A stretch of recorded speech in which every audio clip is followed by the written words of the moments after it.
ნამდვილად ფეხბურთის ფედერაციასთანაც ამ წერილში პრეტენზიები. ანუ მარტო ქეცბაიასადმე არ იყო მიმართული თქვენი წერილი, ხო? ანუ რა ხდება ფეხბურთის ფედერაციაში? რაღაც ისეთი ნათქვამი იყო, რომ რაღაცა დგას ამ ნათქვამის უკან.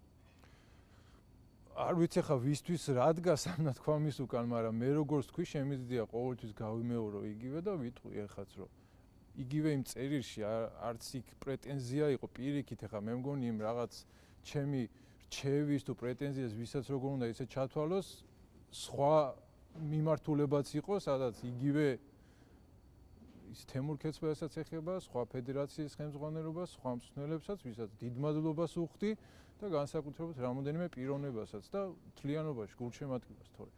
კონკრეტულად რაც შეეხება ფეხბურთის ფედერაციას, მე კიდევ ერთხელ მინდა გავიმეორო, ზოგმა ვერ გაიგო, ან არ უნდათ რომ გაიგოთ. მე არავისგან არ ვითხოვ, რომ რაღაც კონკრეტული თამაში ჩამიტარონ, გამოსამშვიდობებელი, რაღაც ღონისძიებები მოაწყონ, რაღაც არ ვიცი, რაღაცა გააკეთონ ჩემს გამო. ჯერ ეს ერთი ნამდვილად არ ვაყენებ ჩემ თავს ვინმეზე წინ და კობიაშვილზე გაცილებით დიდ ფეხბურთელებს დაუნებებიათ საქართველოში თავი ფეხბურთის და მათთვის არავისთვის მოუწყია და ასე რომ ნამდვილად არ ვაყენებ ჩემ თავს ვინმეზე წინ და ვიძახი რომ რატო არ მიწყობენ გაცილების მატჩს.